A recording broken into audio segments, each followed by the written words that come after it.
menjelaskan poin yang pertama, yaitu poin terkait batalnya suatu perjanjian. Perjanjian bisa dikatakan batal karena tidak memenuhi syarat subjektif maupun syarat objektif, yang mana kedua syarat tersebut tertuang dalam KUHP Perdata pasal 1320 yang berisikan 4 syarat syah. Yang pertama yaitu kata sepakat, yang kedua kecakapan untuk mengadakan perjanjian, yang ketiga suatu hal tertentu, dan yang keempat yaitu kausa yang halal. Syarat subjektif sendiri ini terdapat pada poin pertama dan kedua, sedangkan yang objektif terdapat pada poin 3 dan 4. Kita masuk ke syarat yang subjektif dahulu. Yang pertama yaitu kata sepakat. Kata sepakat dalam suatu perjanjian pada dasarnya adalah suatu kesepakatan atau persetujuan atas kehendak antara para pihak yang terkait dalam perjanjian tersebut. Atau secara garis besarnya begini, kata sepakat yaitu bisa dikatakan sebagai kesepakatan atau ucapan persetujuan antara pihak satu dengan pihak yang kedua. Dengan itu dapat melanjutkan perjanjian ke tahap berikutnya.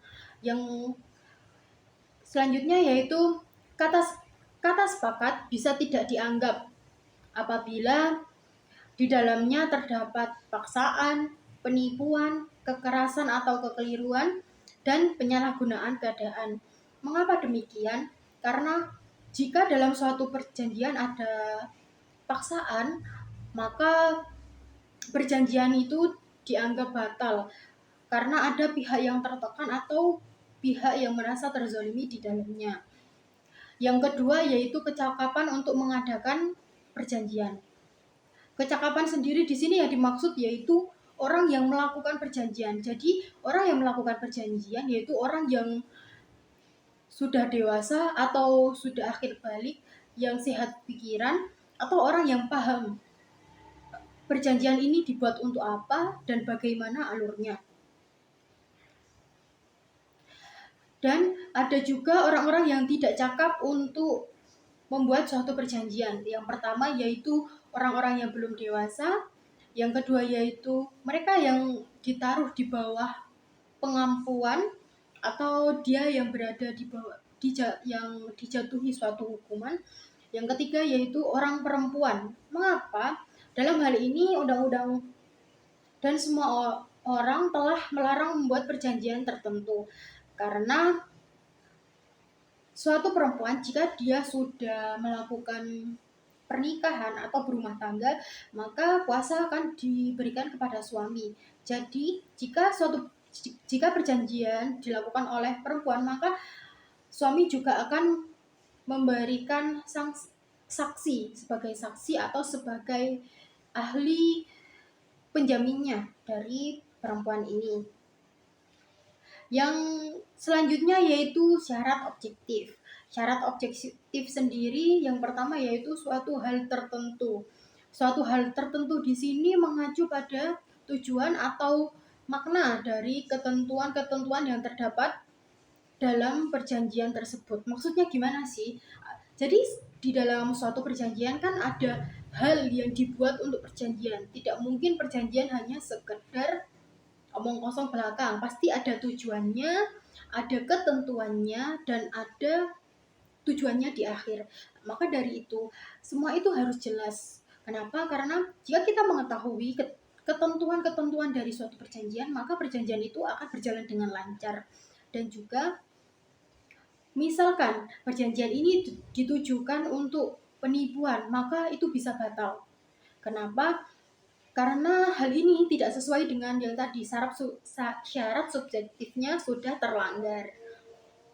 Yang selanjutnya yaitu kausa yang halal. Apa sih kausa sendiri? Kausa sendiri bisa dikatakan sebagai sebab. Jadi dalam suatu perjanjian yang sah adanya sebab yang halal.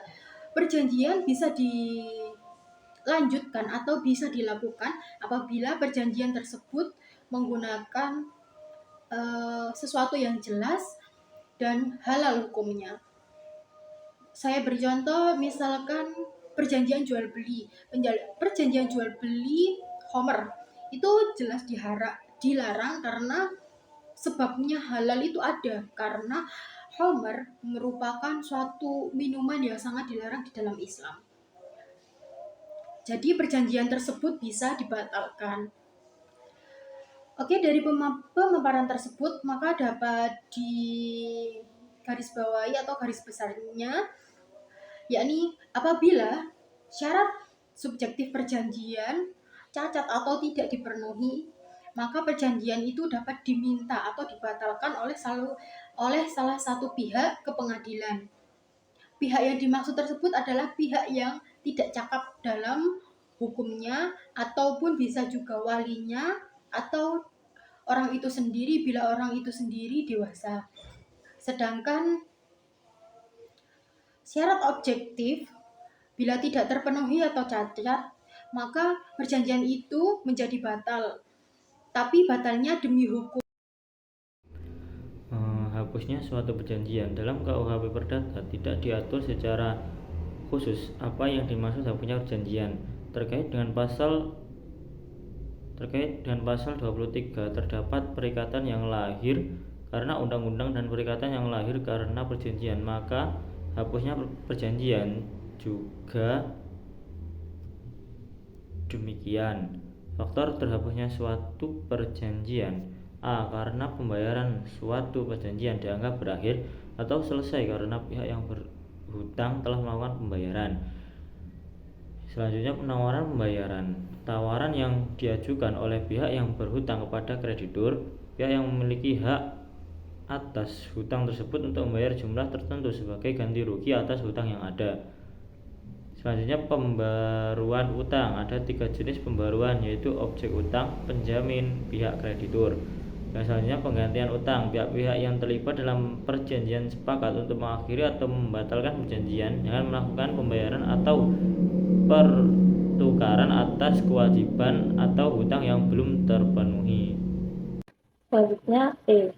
Bentuk percampuran utang diatur dalam pasal 1436 dan 1437 KUHP.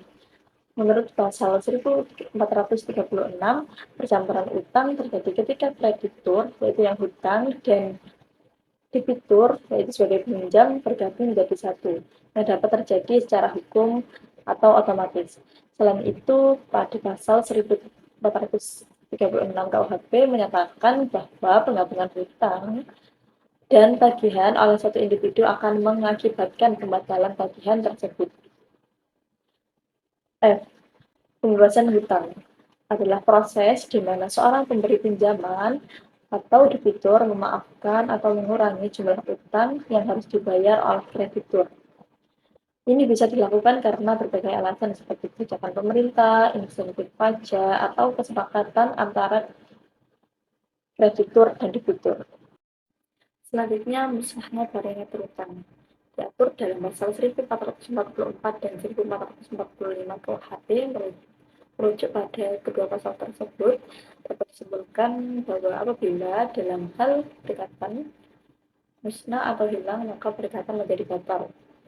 Ketika objek yang dijanjikan tersebut musnah di luar dari kesalahan pihak penjual sebelum ia lalai menyerahkan, maka perjanjian tersebut menjadi hapus. Selanjutnya yaitu karena pembatalan. Pembatalan suatu perjanjian merupakan salah satu sebab batalnya suatu perjanjian yang diatur pada pasal 1446 sampai pada pasal 1456 KUHP. Mengenai penjelasan yang tertulis dalam pasal 1446 KUHP dapat disimpulkan bahwa perjanjian yang disusun oleh seorang anak di bawah umur atau yang diwakili oleh wali yang sah dianggap batal secara hukum.